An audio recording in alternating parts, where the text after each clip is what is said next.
Peut-être que la chose qui te manque, c'est le courage. Tu as peur de ce que les gens vont dire. Tu as peur de ce que les gens vont penser. Mais il ne faut pas te fier à ce que les gens pensent. Au moins, toi, tu auras osé. Tu es différent de celui qui n'a pas osé. Je préfère encore être celui qui a osé, même si j'ai échoué, mais au moins j'ai osé. Alors, il faut toujours oser parce que tu ne sais pas le jour où tu réussiras.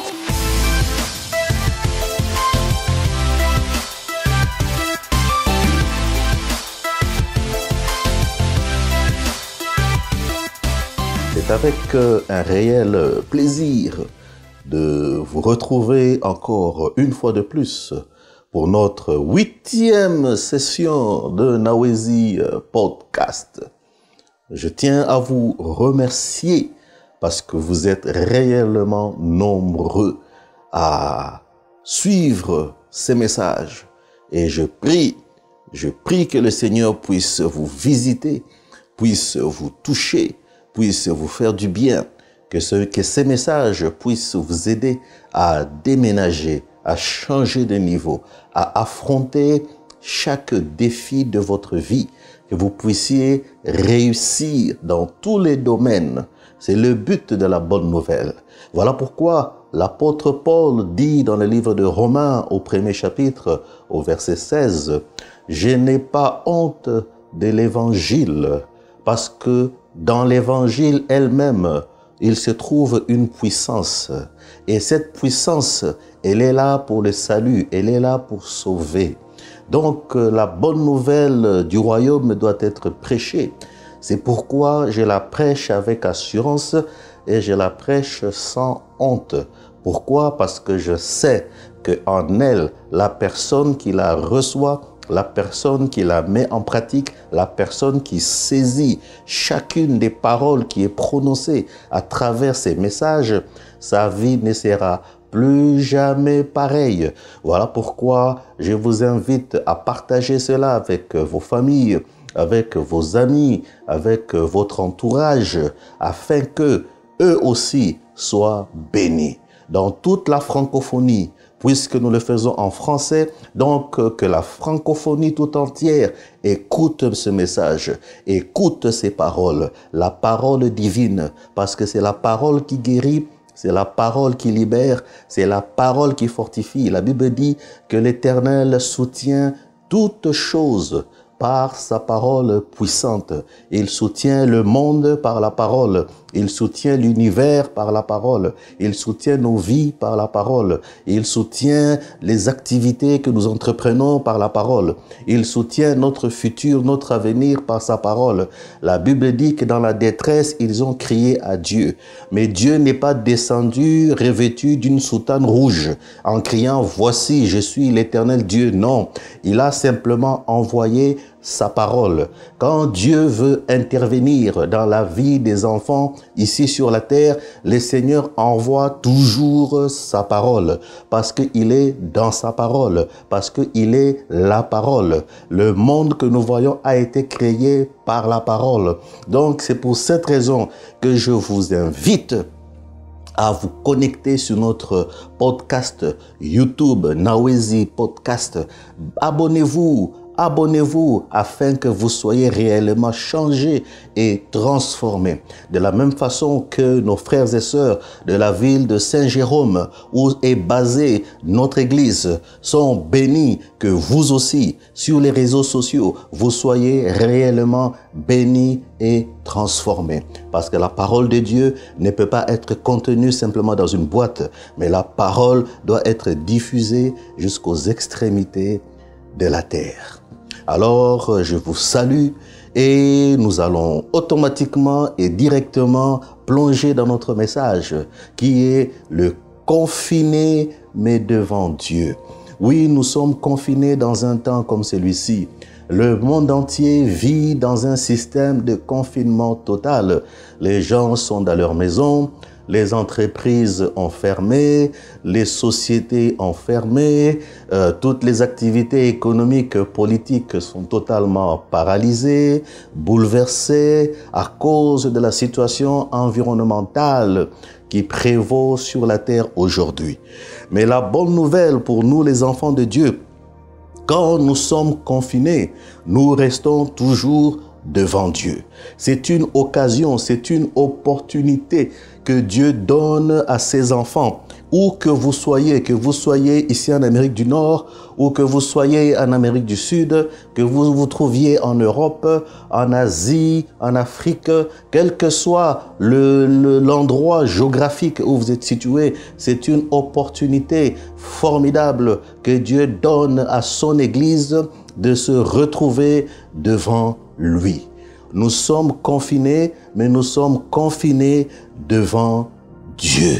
Alors, nous allons plonger dans les livres des Actes des Apôtres et nous allons voir un exemple formidable où l'Église était confinée. Elle était confinée pour une raison, parce qu'elle était persécutée. En ces temps-là, l'Église était persécutée par un certain roi qu'on appelait Néron, qu'on appelait Hérode.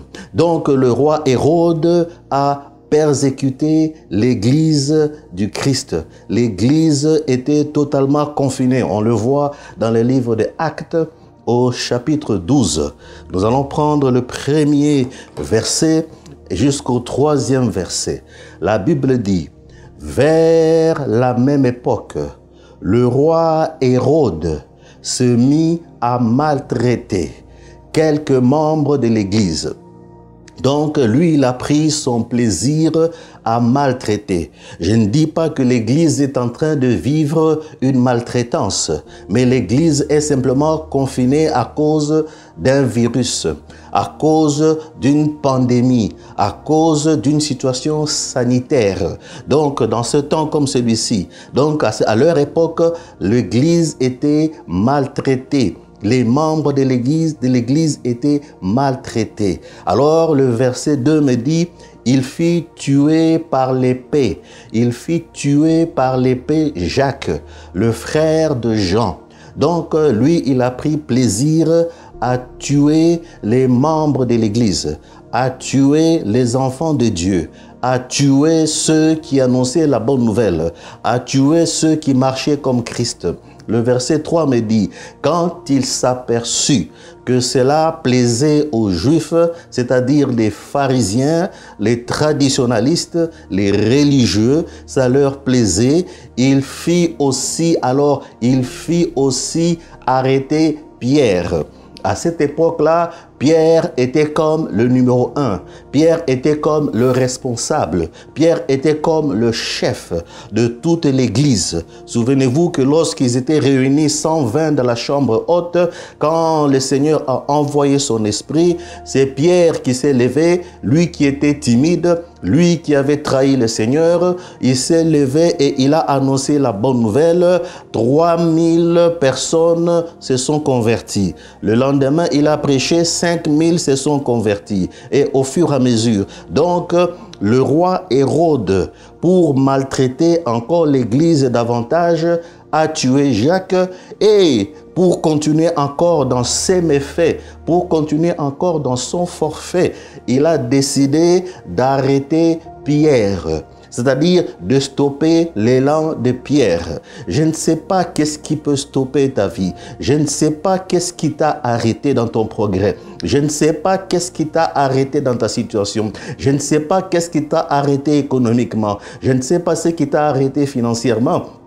Je ne sais pas ce qui t'a arrêté matériellement. Je ne sais pas ce qui t'a arrêté académiquement. Mais quelle que soit la chose qui t'a arrêté, après avoir écouté ce message, ta vie ne sera plus jamais pareille parce que tu es inarrêtable. J'ai bien dit que nous sommes confinés, mais devant Dieu. Alors, c'était pendant les jours des pains sans levain. C'était une période où les Juifs célébraient la fête de pain sans levain. Alors, acte 12. Le verset 4, le verset 5, Pierre est pris et l'Église a décidé en ce moment-là de changer de niveau. Ah, voilà ce que je dis. L'Église, à l'époque, lorsqu'ils ont vu que Jacques a été tué, et alors ils sont restés calmes, et quand ils ont constaté que le roi a saisi leur chef Pierre, il l'a mis en prison. L'Église s'est réveillée. Donc c'est pour cette raison que l'Église, dans un temps comme celui-ci, doit aussi se réveiller. Dans un temps de confinement où l'Église ne peut plus se retrouver entre les quatre murs, l'Église se retrouve dispersée chacun dans sa maison, confiné dans sa chambre, confiné avec sa famille, confiné tout seul. Mais tu n'es pas seul parce que la Bible dit, Dieu dit que je ne te délaisserai pas, je ne t'abandonnerai pas, je serai avec toi chaque jour jusqu'à la fin des temps. Alors la Bible dit, lorsqu'on eut arrêté Pierre, quand Pierre a été arrêté, il le fit mettre en prison et le plaça sous la garde. Donc on l'a mis d'abord en prison, donc c'est un endroit qui est enfermé. Donc, à part la prison, il a encore ajouté une garde, c'est-à-dire qu'il a mis des hommes pour le surveiller. Mais n'est-ce pas qu'il était déjà enfermé en prison? Alors, il le met en prison, il ajoute une garde de 4 escouades de 4 soldats chacun. Donc, 4 escouades de 4 soldats. 4 par 4, ça fait 16. Donc, 16 militaires pour garder un seul individu. Moi, je ne sais, j'essaie de me poser la question, qu'est-ce qui faisait peur à Hérode à ce point-là de pouvoir mettre en prison une personne qui n'a ni arme, une personne qui ne tue pas, une personne qui ne bouleverse pas la politique. Mais qu'est-ce qui a poussé Hérode? Alors, une escouade de 4 soldats chacune. Il voulait le faire comparaître devant le peuple après la Pâque. Après la Pâque, après la grande fête de la sortie, de la résurrection. Pierre était donc, la Bible dit au verset 5, sous bonne garde dans la prison. Donc il était sous bonne garde, il était surveillé de toutes parts, il était embrigadé. Comme aujourd'hui, l'Église est confinée, l'Église est sous bonne garde. Dans certains coins même du monde, on a déployé la police, on a déployé l'armée pour garder les gens chez eux, embrigadés dans leur maison. Oui, vous pouvez mettre la police, oui, vous pouvez mettre l'armée, mais vous ne pouvez pas embrigader l'Église du Christ. Donc, Pierre était sous bonne garde. Alors, je ne sais pas qui a embrigadé ta vie. Je ne sais pas qui a embrigadé ta situation financière. Je ne sais pas qui a embrigadé ta situation économique. Je ne sais pas qui a embrigadé ta situation, tes projets. Je ne sais pas qui a embrigadé ta famille. Je ne sais pas qui a embrigadé ta vision. Je ne sais pas qui a embrigadé tout ce que tu as décidé d'entreprendre, mais que tu n'arrives pas à entreprendre. Je suis en train de parler à quelqu'un qui avait des rêves, quelqu'un qui avait des visions, quelqu'un qui avait de l'ambition. Mais aujourd'hui, tu as baissé les bras. Tu peux être une femme, tu peux être un homme. Tu as baissé le bras. Tu n'arrives plus à avancer. Qu'est-ce qui t'a mis en prison? Est-ce que Hérode s'est présenté devant toi? Il t'a jeté en prison et il a mis une escouade. Il a mis une armée invisible qui t'empêche de sortir. La Bible dit, mais l'Église priait ardemment Dieu en sa faveur. Voilà, confiné, mais devant Dieu. Pendant que Pierre était en prison, lorsque l'Église a vu que Jacques a été tué et que Pierre a été arrêté, l'Église a compris qu'il était temps de changer de niveau. Donc, en ce temps-ci, il est important que l'Église du Christ comprenne que nous devons changer de niveau. Donc, si le diable a l'habitude de te trouver au niveau 1, le jour où il viendra te chercher, après avoir écouté ce message, tu auras déjà passé de niveau, tu seras peut-être au niveau 5. Donc, tu seras à un niveau très élevé. Donc, là où il a l'habitude de te trouver, il ne te trouvera plus. C'est le but de ce message. C'est pour te te sortir du niveau où tu es, de la prison où tu es retenu, comme Pierre. Donc l'Église a décidé de prier. Quand on prie, ça veut dire qu'on demande au ciel, on demande à Dieu de descendre dans les affaires de la terre. Donc l'Église a invité l'Éternel. Il se dit, ce combat devient très compliqué. Ce combat devient très lourd. Alors nous avons besoin de demander l'intervention d'une main invisible. Donc dans un cas comme celui-ci, dans un temps comme celui-ci, l'Église a besoin de demander aussi une intervention d'une main invisible. Alors regardez, dans Acte 12, le verset 6 et le verset 7, la Bible dit, durant la nuit, un ange du Seigneur. Donc pendant que l'Église priait, durant la nuit, là, c'est la noirceur. Le diable, c'est un spécialiste qui aime opérer dans les ténèbres. Il aime opérer dans la nuit. La nuit, pendant que tu dors, il y a des forces qui opèrent. Il y a des forces que tu ne vois pas. Tu ne sais pas ce qui se passe la nuit. Tu ne sais pas quels sont les plans qui sont concoctés sur ta vie pendant la nuit, pendant que toi tu dors. Alors l'Église, la nuit, a décidé de prier.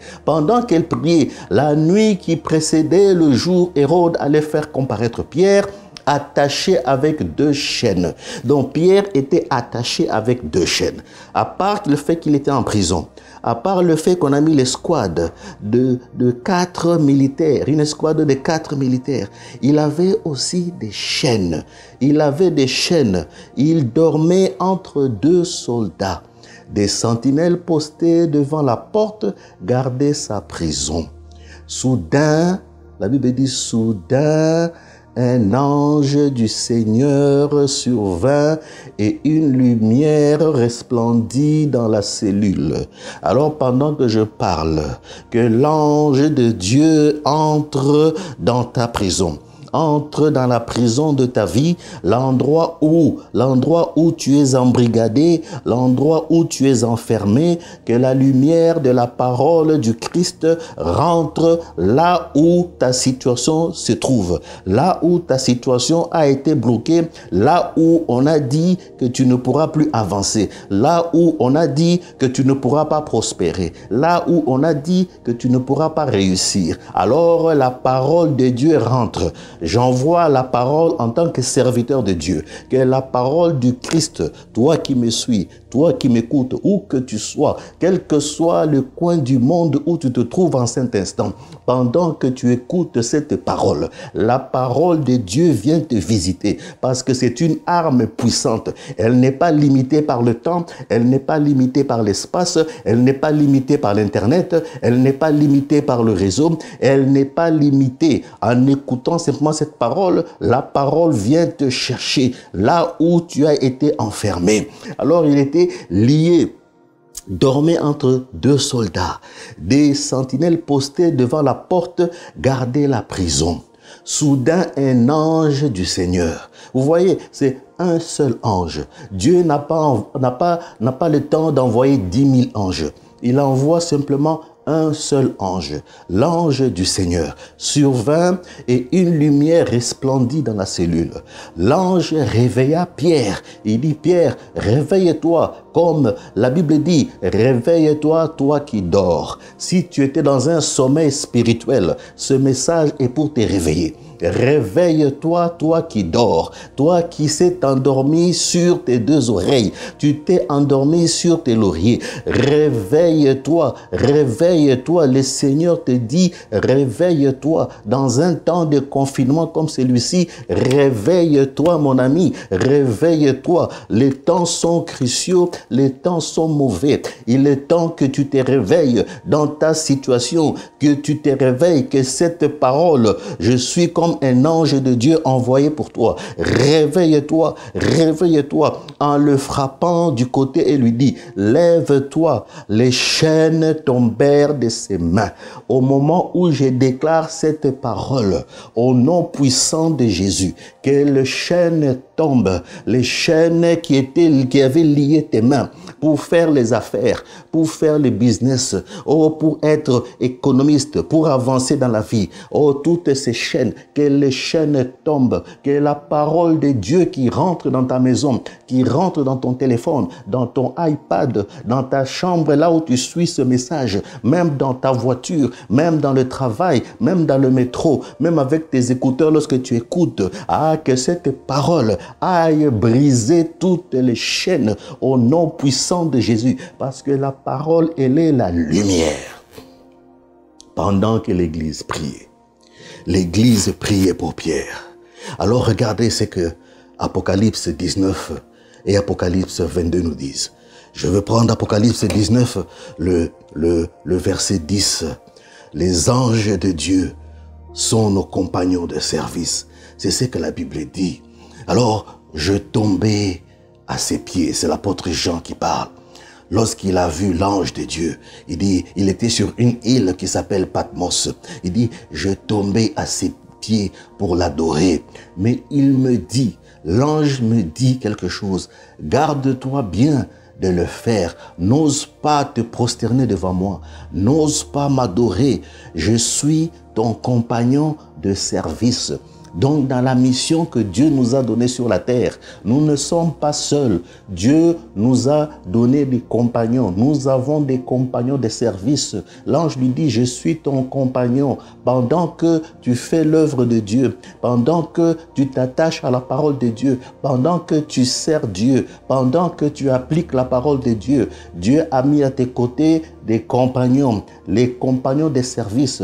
Ma Bible dit que l'ange de Dieu opère par le son, par la voix de la parole de Dieu. Quand elle entend la parole, l'ange entre en action. Donc, ce sont nos compagnons et c'est lui de tes frères et sœurs qui gardent les témoignages de Jésus. Si tu gardes les témoignages de Jésus, si tu gardes l'évangile, tu gardes la parole de Dieu, tu la mets en pratique, l'ange de Dieu est là, c'est ton compagnon pour t'aider et te servir. Il dit, adore Dieu, ne m'adore pas. Nous ne sommes pas appelés à adorer les anges, mais les anges sont nos compagnons. Ils nous accompagnent chaque jour, car le témoignage de Jésus est l'esprit de la prophétie.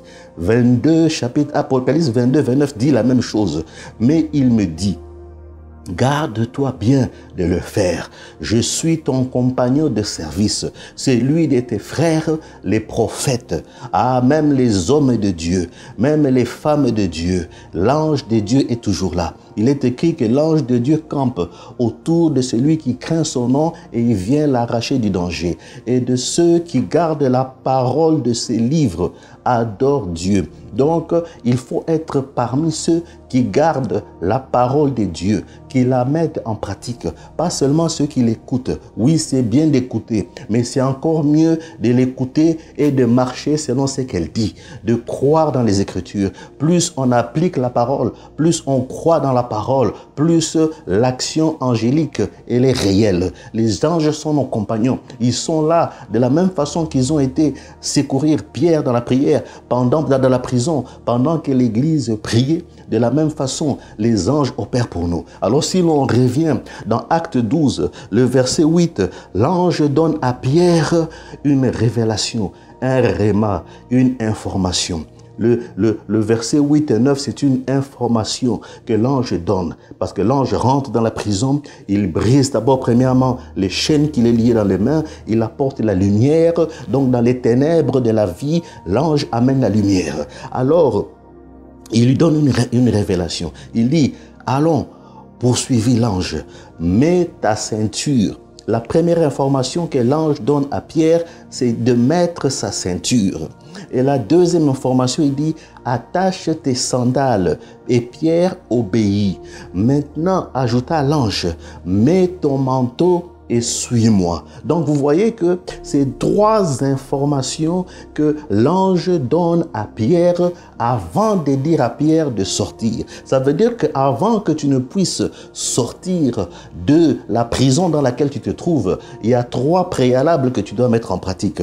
Alors Pierre le suivit et sortit sans se rendre compte que tout ce que l'ange faisait était réel. Il pensait qu'il rêvait. Il croyait avoir une vision. Donc c'était comme les gens diraient, comme dans un film. C'est comme si il était endormi, mais il ne comprenait pas ce qu'il passait. Qu'est-ce qui s'est passé? Et pourtant, ce qui s'est passé était réellement réel et était vrai. Donc, voici les préalables. Alors, trois éléments clés à la délivrance de Pierre. Ces trois éléments sont là pour ta délivrance aujourd'hui. Toi qui écoutes ce message. Le premier élément, c'est la ceinture. La ceinture représente l'assurance. Dieu dit que tu dois avoir l'assurance. Tu dois avoir la confiance en Dieu et tu dois avoir la confiance en toi. Tu dois avoir la confiance dans les potentiels que Dieu a mis en toi, dans le talent que Dieu a mis en toi. Tu dois avoir la confiance et l'assurance dans la parole de Dieu, que Dieu dit vrai, que Dieu ne peut pas mentir. Il n'est pas un homme pour mentir, ni un fils d'homme pour se repentir. Ça, c'est la première chose. Donc, il faut que tu te revêtisses de la ceinture. La deuxième chose, il faut que tu portes tes sandales. Les sandales représentent le zèle, la hardiesse, le courage. Il faut être courageux. Dans la vie, il faut être courageux. Peut-être que la chose qui te manque, c'est le courage. Tu as peur de ce que les gens vont dire. Tu as peur de ce que les gens vont penser. Mais il ne faut pas te fier à ce que les gens pensent. Au moins, toi, tu auras osé. Tu es différent de celui qui n'est pas osé, qui n'a pas osé. Je préfère encore être celui qui a osé, même si j'ai échoué, mais au moins j'ai osé. Alors, il faut toujours oser parce que tu ne sais pas le jour où tu réussiras. C'est pour cette raison que tu dois toujours avoir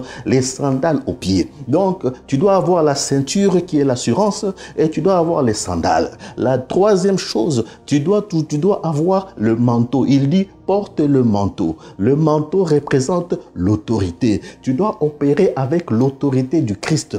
Tu dois opérer avec l'autorité de Dieu. Il dit, vous recevrez une puissance, le Saint-Esprit, survenant sur vous. Il faut que l'Esprit vienne sur toi. Pour que l'Esprit vienne sur toi, mais tu dois être enfant de Dieu, c'est-à-dire né de nouveau. Celui qui a ouvert son cœur et qui a reçu Jésus comme Seigneur et Sauveur. Quand tu as reçu Jésus comme Seigneur et Sauveur, tu dis, Seigneur Jésus, je reconnais que je suis un pécheur et tu es venu sur la terre, tu as pris mon péché, tu es monté à la croix, tu es mort pour moi, mais le troisième jour, Dieu le Père t'a ressuscité d'entre les morts. Maintenant tu vis, tu as versé ton sang pour moi, écris mon nom dans les livres de vie. Quand tu fais une telle prière, automatiquement, tu reçois le manteau. C'est l'autorité.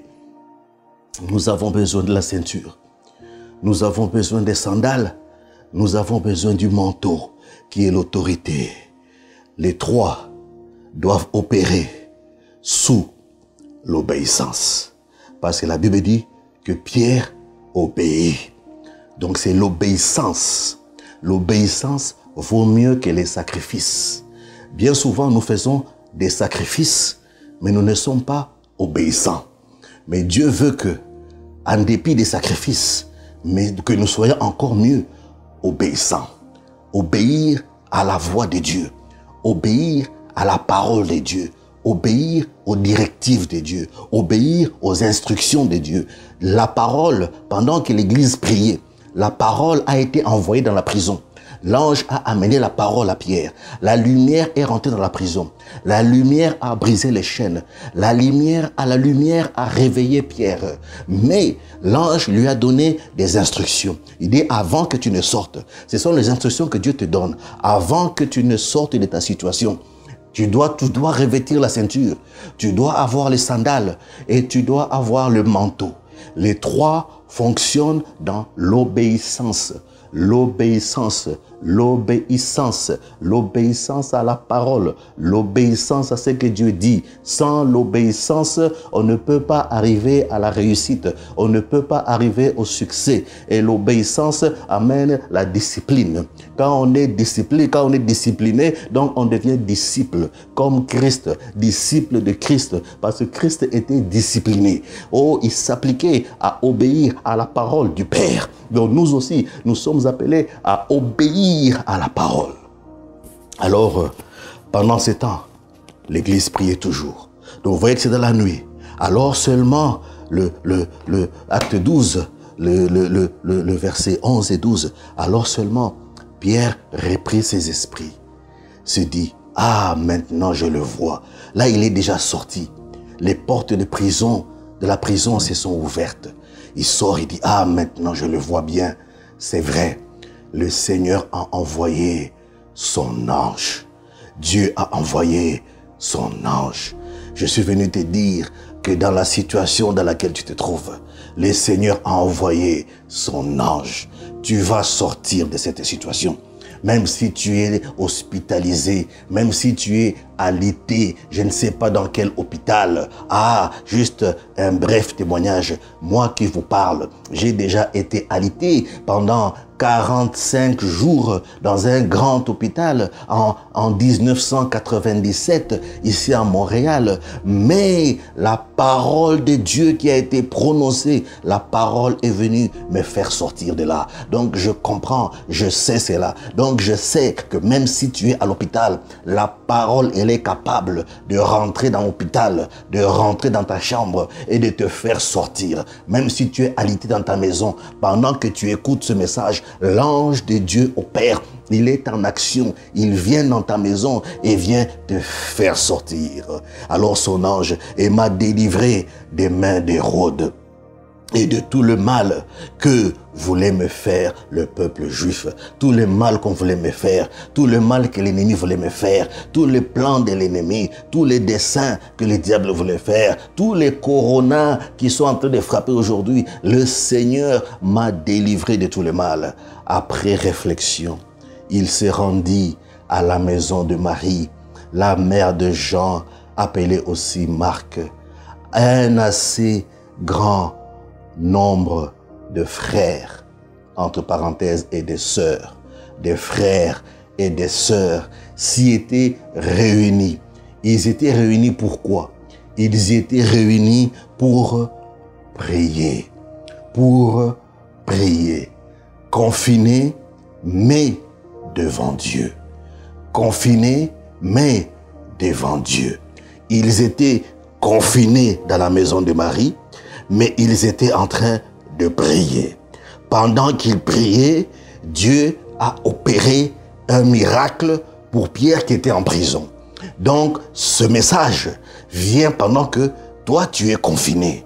Puisque tu es confiné, la prière que je fais, c'est que le Seigneur te visite là où tu es, qu'il puisse venir te toucher et te sortir de ta situation.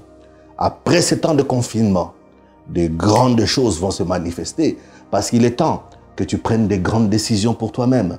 Il est temps que tu prennes des grandes décisions pour ta propre vie, pour la vie de ta famille, pour la vie de tes enfants. Même s'il faut que tu rentres à l'école, prendre une formation, ce n'est pas trop tard. Même si il faut que tu aies été équipé, outillé pour faire les affaires, ce n'est pas trop tard. Tu es capable, même à 60 ans, même à 75 ans, même à 80 ans, avec Dieu, il n'y a jamais de retard.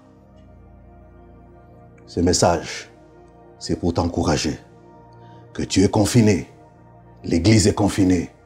Mais l'Église n'est pas confinée seule. L'Église est confinée, mais dans la présence de Dieu. Voilà pourquoi je vais te donner l'opportunité. Toi qui as entendu ce message, si tu n'as jamais ouvert ton cœur à Jésus, de dire, Seigneur Jésus, c'est vrai que je suis maintenant confiné, mais je vais te recevoir dans ma vie comme Seigneur et Sauveur. Alors, je t'ouvre mon cœur. Je fais cette prière. Jésus, me voici. Je m'abandonne à toi. J'ai longtemps mené ma vie par moi-même. Maintenant, je comprends que j'ai besoin de toi. J'ai besoin de toi parce que dans le confinement, tu es là. Je t'ouvre mon cœur, je te reçois comme le Seigneur et le Sauveur de ma vie. Je quitte la famille de Satan et je rentre dans la famille de Dieu. Je suis une nouvelle créature maintenant parce que je suis lavé par le sang de Jésus. Mon nom est désormais écrit dans les livres de vie par une encre qui ne s'efface pas, l'encre du sang. J'appartiens à la race des dieux, une nouvelle espèce, une nouvelle créature qui peut maintenant se revêtir du manteau, des sandales, afin de pouvoir avancer dans la vie, afin de pouvoir réussir selon les plans que Dieu a préparés avant même que le monde ne soit formé. Sois béni. Je vous bénis. Je vous aime. Que le Seigneur Dieu puisse vous fortifier, puisse vous encourager, que votre vie soit une réussite. Où que vous soyez, quand vous écouterez ce message, que votre vie soit un succès, soit un succès, soit un succès. Et le jour où vous verrez le succès, soyez reconnaissants. Écrivez-moi, appelez-moi, que je comprenne, que je sache que je n'ai pas prêché en vain, que la parole de Dieu, elle est puissante pour sauver, pour délivrer et pour guérir. Attachez-vous à la parole, à Christ, au nom de Jésus. Soyez bénis. Amen.